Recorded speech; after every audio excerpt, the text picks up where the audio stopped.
선사시대 초거대 맹수들 사이에서 고대 인류는 어떻게 살아남았을까? 왜 검치호랑이는 멸종했는데 우리는 아직도 살아남아 있을까요? 처음 들으면 꽤 단순한 질문처럼 보입니다. 그런데 조금만 깊게 생각해보면 이 질문은 이상할 정도로 불편해집니다.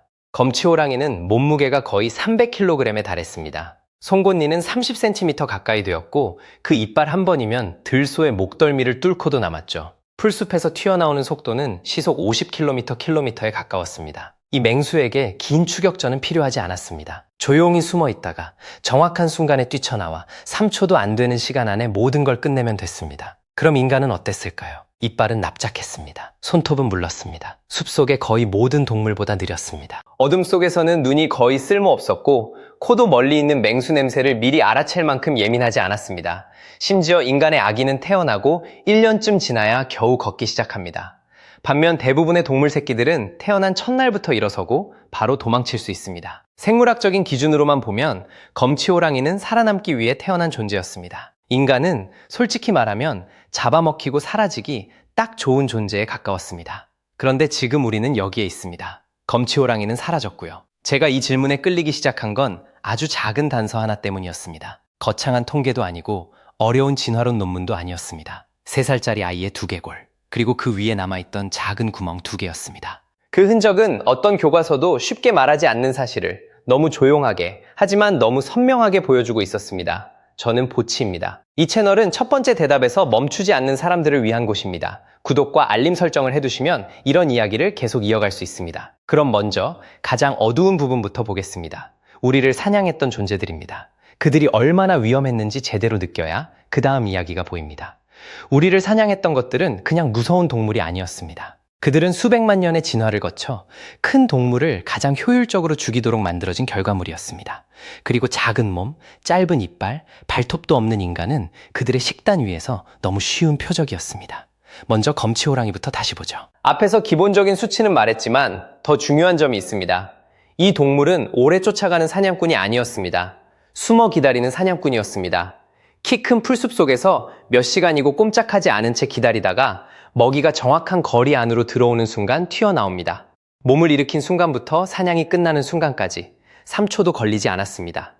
그 앞에 서 있었다면 자신에게 무슨 일이 벌어지는지 알아차릴 시간조차 없었을 겁니다. 그 다음은 짧은 얼굴곰입니다.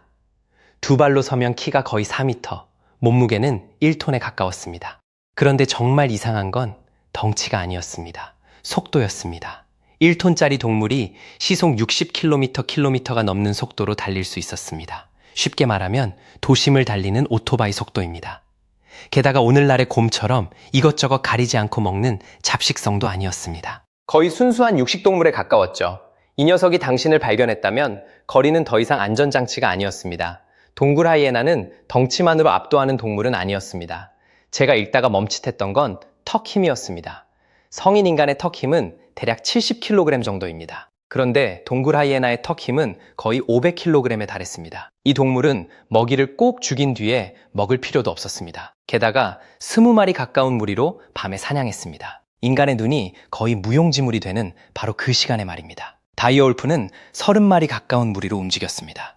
그 협동 능력은 다른 포식자들도 쉽게 따라하기 어려운 수준이었습니다.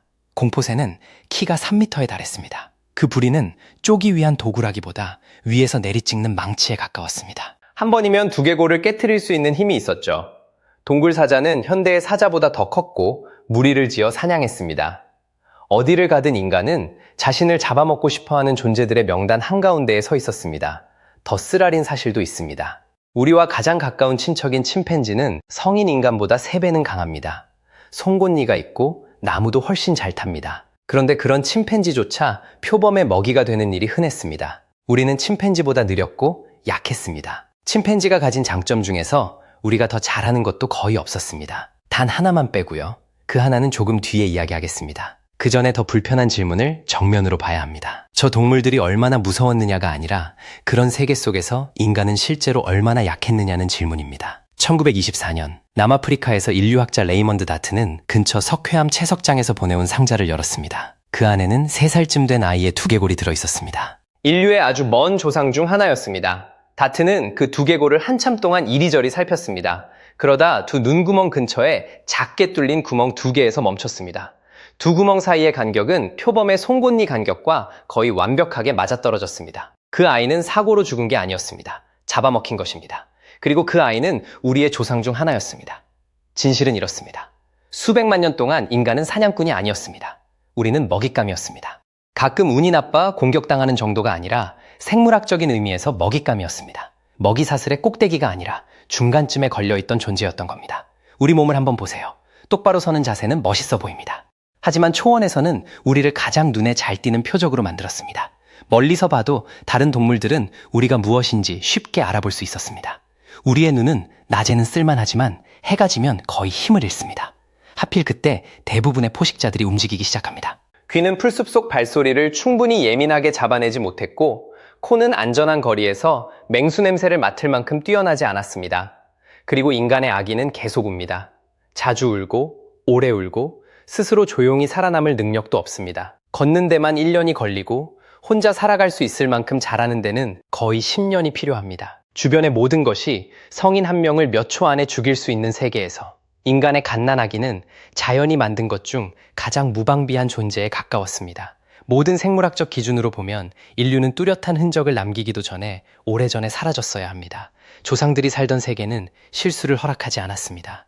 불 없이 야외에서 보낸 하룻밤, 무리에서 떨어진 어느 오후, 잘못된 순간에 너무 크게 울어버린 아이. 그런 것 하나가 마지막이 될 수 있었습니다. 다음에 더 잘하면 된다는 기회는 없었습니다. 그런데도 우리는 아직 여기 있습니다. 저는 이 사실을 오래 생각했습니다. 생각할수록 답은 우리가 더 강했기 때문도, 더 빨랐기 때문도 아니었습니다. 답은 완전히 다른 곳에 있었습니다. 처음에는 이렇게까지 중요할 줄 몰랐던 것들 말입니다. 가장 단순한 것부터 시작하겠습니다. 불입니다. 남아프리카의 원더워크 동굴에서는 거의 100만 년 전 인간이 불을 통제했다는 흔적이 발견되었습니다. 그을린 동물, 뼈, 재, 숯. 그 모든 것이 두꺼운 퇴적층 안에 조용히 남아 있었습니다. 마치 오래전에 묻어둔 일기장처럼 말입니다. 하지만 불이 우리에게 준 것은 따뜻함만이 아니었습니다. 빛만도 아니었습니다. 음식을 익혀먹게 해준 것도 물론 중요하지만 핵심은 거기에만 있지 않았습니다. 불이 우리에게 준 진짜 선물은 시간이었습니다. 불이 없던 시절, 해가 지면 인간은 어두운 구석에 몸을 웅크리고 조용히 아침이 오기만 기다려야 했습니다.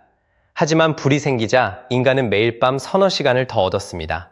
함께 앉을 시간, 낮에 있었던 일을 되짚을 시간, 무엇을 보았는지, 어디에서 위험을 만났는지, 어떤 길은 피해야 하는지 서로 이야기할 시간 말입니다. 우리의 뇌가 커진 것은 익힌 음식이 더 쉽게 소화되었기 때문만은 아니었습니다.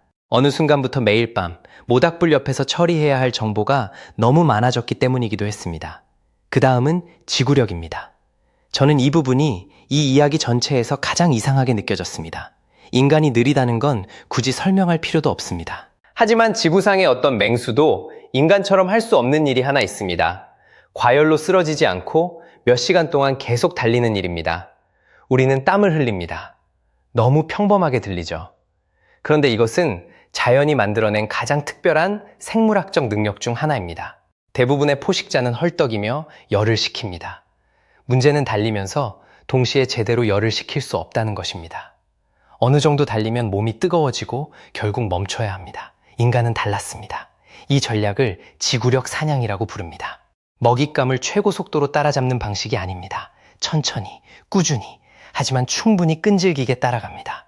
먹이가 계속 움직일 수밖에 없게 만들고 충분히 오래 쉬어 체온을 내릴 틈을 주지 않습니다. 3시간, 4시간, 6시간.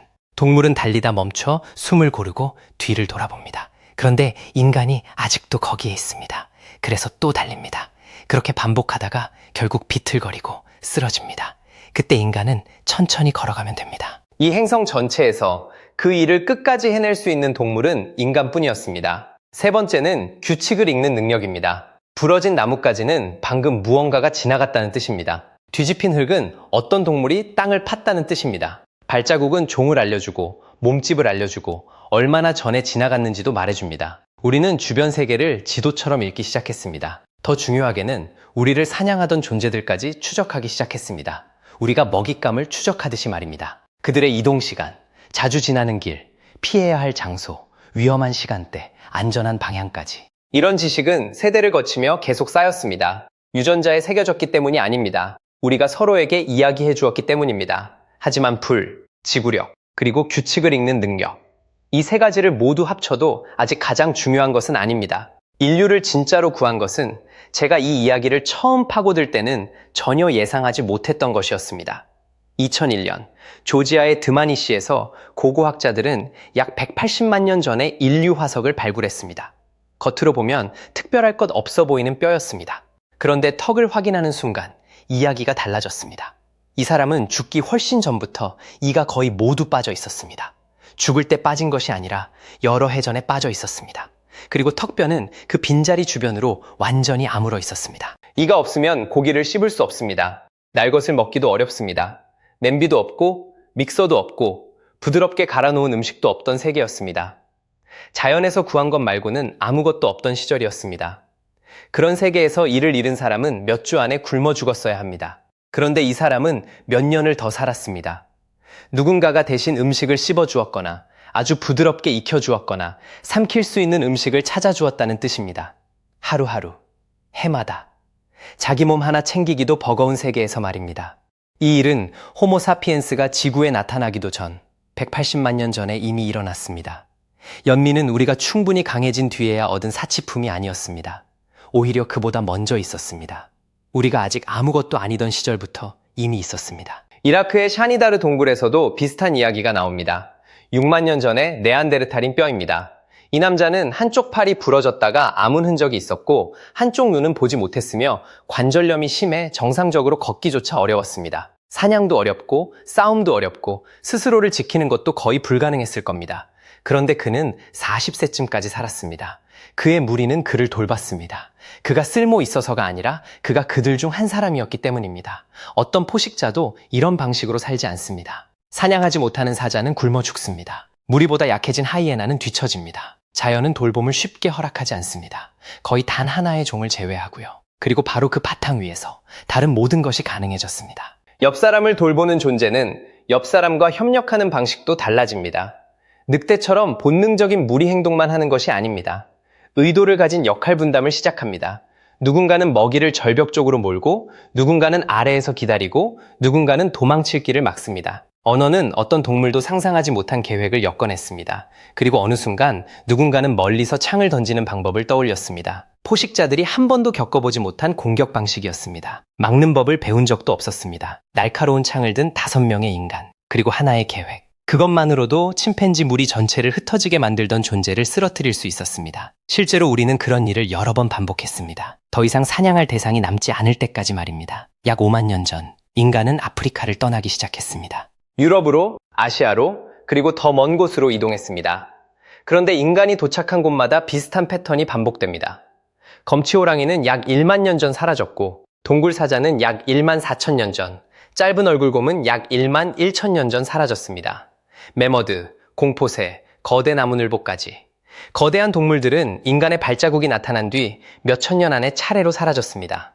물론 과학자들은 아직도 논쟁합니다. 주된 원인이 인간이었는지, 기후변화였는지, 혹은 둘 다였는지 말입니다. 하지만 한 가지는 분명합니다. 우리는 더 강해서 이긴 것이 아닙니다. 우리는 이 행성에서 유일하게 이전 세대의 실수에서 배우고 다음 세대가 그 실수를 반복하지 않도록 만들 수 있는 존재였기 때문에 살아남았습니다. 그 일을 할 수 있는 맹수는 없었습니다. 우리만이 할 수 있었습니다. 그리고 만약 인간이 어떻게 살아남았는지에 대한 이 이야기가 충분히 이상하게 느껴졌다면 인간이 아무것도 가진 것이 없던 시절에 질병과 상처를 어떻게 버텼는지는 훨씬 더 이상한 이야기입니다. 이 이야기가 흥미로웠다면 좋아요를 눌러주세요. 그래야 제가 이 방향으로 계속 가도 되는지 알 수 있습니다. 그리고 첫 번째 대답에서 멈추지 않는 이야기들을 더 보고 싶다면 지금 구독하고 알림을 켜두세요. 다음 영상에서는 고대 인류가 의사도, 약도, 병원도 없던 시대에 어떻게 병과 부상을 견뎌냈는지 따라가 보겠습니다.